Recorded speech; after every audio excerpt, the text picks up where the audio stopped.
Hello दोस्तों, कैसे हो आप लोग। आपका स्वागत है जस्ट स्टडी चैनल पर। यहाँ पे अलग अलग कॉम्पिटिटिव एग्ज़ाम्स की तैयारी कराई जाएगी। और आज हम लोग देख रहे हैं रिप्रोडक्शन इन ऑर्गेनिज्म में फर्स्ट क्वेश्चन। तो ये क्वेश्चन अलग अलग एग्ज़ाम में आए हुए हैं और इनको आज हम लोग देख रहे हैं। एनसीईआरटी के क्वेश्चन है, single cell animals are said to be immortal because. Single cell organism immortal क्यों होता है? तो फर्स्ट ऑप्शन जो इसका है, they grow indefinitely in size. Second है, they can tolerate any degree of change in temperature. मतलब फर्स्ट ऑप्शन में ये कह रहा है ये इंडेफिनेटली बढ़ते ही चले जाते हैं क्या?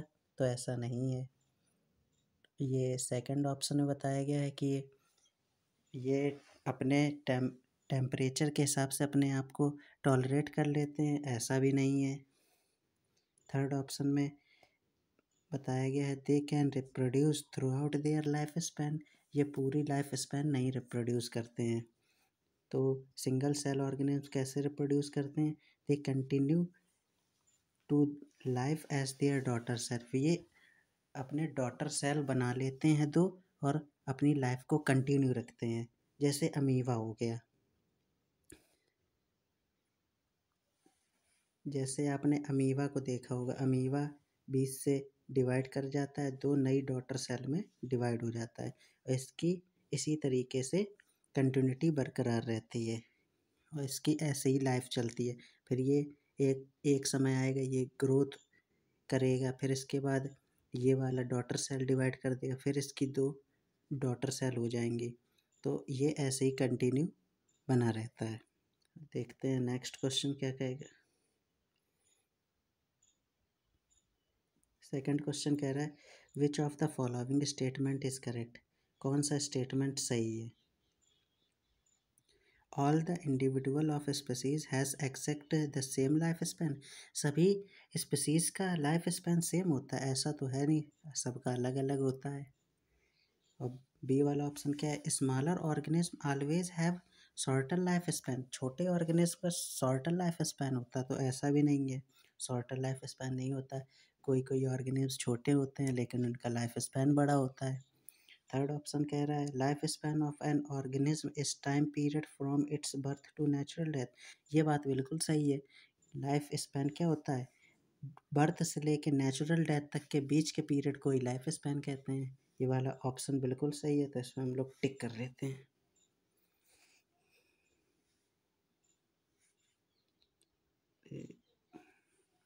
चलिए नेक्स्ट क्वेश्चन देखते हैं। विच of the following has the longest life span. सबसे लंबा लाइफ स्पैन किसका होता है? तो ए ऑप्शन बिल्कुल सही है, बनियान ट्रीज यानी बरगद के पेड़ का सबसे लंबा लाइफ स्पैन होता है। फोर्थ क्वेश्चन क्या है, select the option which arrange the given organism in ascending order of their life span. Life span के हिसाब से असेंडिंग ऑर्डर में हम लोग को रखने हैं ऑप्शंस को। तो ए है पैरट, क्रो, बटरफ्लाई, बनियान ट्रीज। ये वाला गलत ऑप्शन है। बी है बटरफ्लाई, क्रो, पैरट, क्रोकोडाइल। ये भी गलत ऑप्शन है। सी सी है fruit fly, crocodile, parrot, banyan tree. ये सही है। फ्रूट फ्लाई का सबसे कम होता है, फिर क्रोकोडाइल, फिर पैरट, फिर बनियान ट्रीज का। ये ऑप्शन बिल्कुल सही है, तो इसका सही ऑप्शन हो जाएगा सी। उसके बाद नेक्स्ट क्वेश्चन में हम लोग चलते हैं। Identify the given organism and find its maximum life span. अब आइडेंटिफाई करना है ये ऑर्गेनिज्म कौन सा है। तो ये ऑर्गेनिज्म क्रो दिख रहा है यानी कौवा है, तो इसमें कौन सा है? पहली बात तो हम लोग ने ये आइडेंटिफाई कर लिया है, ये कौन सा ऑर्गेनिज्म है, क्रो है। तो यानी इन दो में से ऑप्शन सही होना चाहिए। और इसकी लाइफ स्पैन कितनी होती? 15 साल होती, तो यानी सी ऑप्शन करेक्ट हो जाएगा।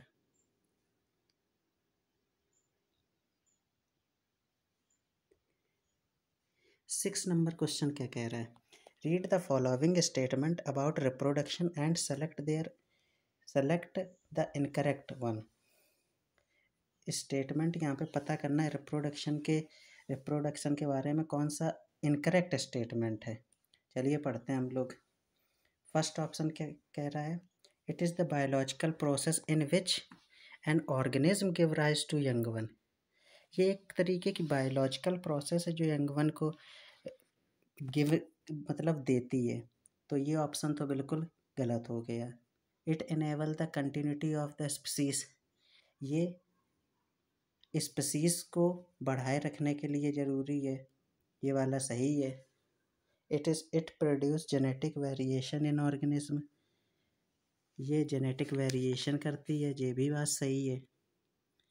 It maintain population of young and adult personal only, यानी यंग और एडल्ट पर्सन ही ओनली पॉपुलेशन को मेंटेन करते हैं क्या? ये ऑप्शन गलत है, तो इसका आंसर डी हो जाएगा।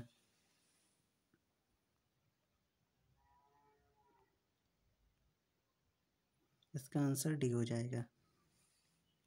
चलिए नेक्स्ट क्वेश्चन में चलते हैं। क्वेश्चन नंबर 7, इसमें डैश लगा है तो डैश में क्या आएगा? ग्रोथ आएगा नहीं, रिप्रोडक्शन आएगा। क्यों? क्योंकि reproduction is the life process that do not essential for any individual survivor but of survival of species.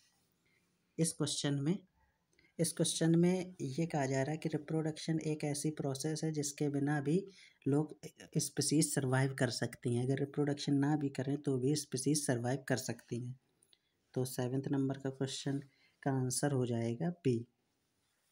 इसका आंसर हो जाएगा बी। चलिए नेक्स्ट देखते हैं। Read the following statement about asexual reproduction. Asexual reproduction के बारे में स्टेटमेंट दिए गए हैं, कौन सा करेक्ट ऑप्शन है इसमें से देखना है, नीचे दिए गए। तो फर्स्ट हम लोग पढ़ते हैं, it involve a single parent.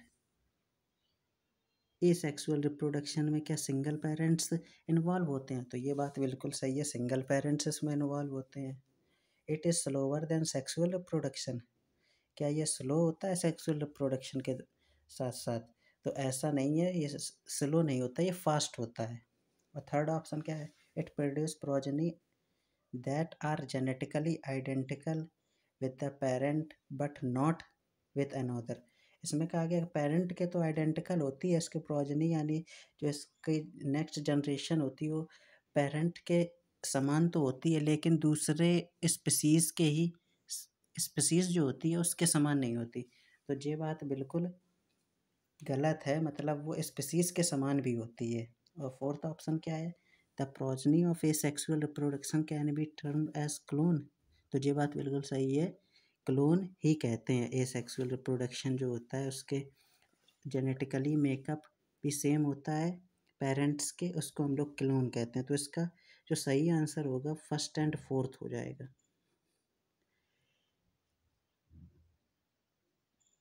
तो इसका सही आंसर सी हो जाएगा। चलिए नेक्स्ट क्वेश्चन देखते हैं।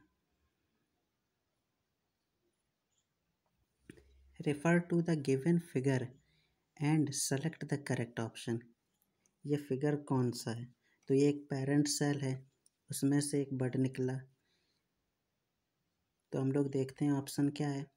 It is a type of parthenogenesis. ये पार्थनोजेनेसिस तो नहीं हो सकता, क्यों? पार्थनोजेनेसिस में बडिंग नहीं होता, बिना फर्टिलाइजेशन के ऑर्गेनिज्म बन जाता है। अब बी ऑप्शन क्या है? It is a type of asexual reproduction. ये एसेक्सुअल रिप्रोडक्शन का तो टाइप है, ये बात सही है। और थर्ड ऑप्शन कह रहा है the offspring produce can also be called clone. ये बात भी सही है, जो इसकी ऑफस्प्रिंग होगी उसको क्लोन ही कहेंगे। तो इसका सही आंसर हो जाएगा डी। अब देखते हैं नेक्स्ट क्वेश्चन, जो 10 नंबर क्वेश्चन है। Clone are individual that have exactly the same. तो इसका आंसर हो जाएगा जी, जेनेटिक मेकअप सेम होता है क्लोन का, बिल्कुल पेरेंट के। लाइफ स्पैन तो सेम होती नहीं है, फिजियोलॉजिकल भी नहीं सेम होता है, ग्रोथ रेट भी सेम नहीं होता है, यानी फोर्थ आंसर सही हो जाएगा। इसका क्या सेम होता है? जेनेटिक मेकअप सेम होता है। नेक्स्ट क्वेश्चन 11 नंबर क्वेश्चन देखते हैं।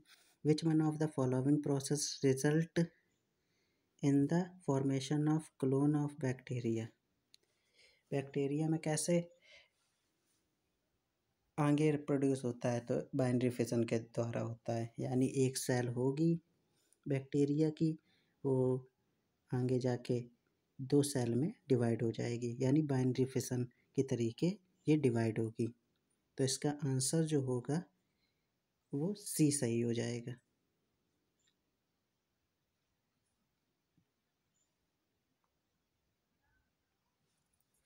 तो 12th नंबर क्वेश्चन हमसे क्या कह रहा है, ए sexual reproduction is seen in member of kingdom. ये सेक्सुअल रिप्रोडक्शन कहाँ कहाँ देखा जाता है? मोनेरा में भी देखा जाता है, प्लांटी में भी देखा जाता है, एनिमेलिया में भी देखा जाता है। तो इसका सही आंसर हो जाएगा डी। क्या होगा? सही आंसर डी हो जाएगा। नेक्स्ट क्वेश्चन हम लोग देखते हैं, क्वेश्चन नंबर 13 में क्या है, during binary fission in amoeba which of the following organelles is duplicate. मतलब कौन सा ऑर्गेनल है जो डुप्लीकेट होता है? Plasma membrane, nucleus, contractile vacuoles, all of the above. तो न्यूक्लियस इसका सही आंसर न्यूक्लियस हो जाएगा। Next question, study the given figure representing the process of binary fission in amoeba. Option देखते हैं कौन सा होगा। सबसे पहले तो फोर्थ ऑप्शन आना चाहिए, फिर थर्ड होगा ये, फिर सेकंड होगा ये वाला, फिर फोर्थ होगा जे, फिर फर्स्ट होगा। तो इसमें फोर्थ, थर्ड, सेकंड नहीं, fifth, third, second, fourth, first, ये आंसर सही हो जाएगा, सी वाला। फिगर दिया है, उसी को देख के हम लोग को बताना है कौन सी पहले प्रोसेस आएगी डिवाइड होने के दौरान। चलिए नेक्स्ट क्वेश्चन देखते हैं, refer to the given figure which show 3 different type of fission. Select the option which correctly match them. They are organism in which they occur. मतलब तीन ये दिए गए हैं, इसमें से हम लोग को सेलेक्ट करना है सही ऑप्शन कौन सा है, कौन सा फिशन किस में होता है। तो ये जो फर्स्ट दिया गया है, इसका आंसर जो होगा डी होगा। यूग्लिना फर्स्ट वाला मैच कर रहा है, पैरामीशियम सेकंड वाला मैच कर रहा है, पैरामीशियम में ऐसा होता है, और जो अमीबा में होता है वो थर्ड वाला बिल्कुल सही मैच कर रहा है। तो इसका सही आंसर होगा डी। नेक्स्ट क्वेश्चन देखते हैं हम लोग, select the incorrect statement. Incorrect statement को सेलेक्ट करना है। अमीबा और paramecium reproduce by binary fission, बिल्कुल सही ऑप्शन है। अमीबा और पैरामीशियम बाइनरी फिशन के द्वारा रिप्रोड्यूस करती हैं। Bud are produce to unequal division in parent's body. जो बर्ड होता है वो unequal division of parent's body, यह भी ऑप्शन बिल्कुल सही है, वो अनइक्वल डिवाइड होता है। इसका जो इनकरेक्ट ऑप्शन है वो सी है। इसमें क्या कह रहा है,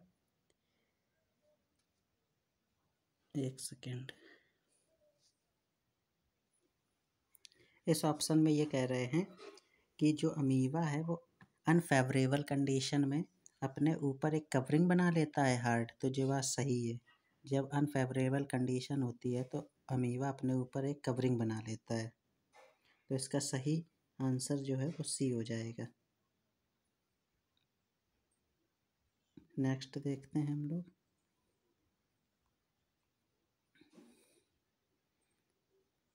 next question 17, refer to the given figure and select the correct option. Figure को देखना है, फिर उसके बाद ऑप्शन सेलेक्ट करने हम लोग को। तो C and D reproduce by budding that include nucleus division only. C और डी वो न्यूक्लियस डिवीज़न होता है उन पे और वो रिप्रोड्यूस करती हैं, तो ऐसा नहीं है, ये ऑप्शन तो बिल्कुल गलत है। बी वाला पढ़ते हैं, all of these reproduce by the asexual mode of reproduction. तो ये सही है, ये सब एसेक्सुअल मोड ऑफ रिप्रोडक्शन ही करते हैं। तो इसका सही आंसर जो होगा वो बी हो जाएगा। नेक्स्ट क्वेश्चन देखते हैं।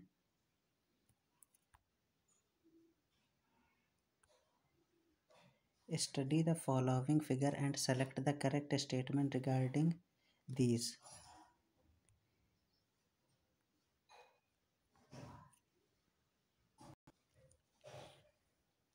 तो इसके आगे के क्वेश्चन हम लोग नेक्स्ट वीडियो में देखेंगे, वीडियो काफ़ी लंबी हो जाएगी अभी।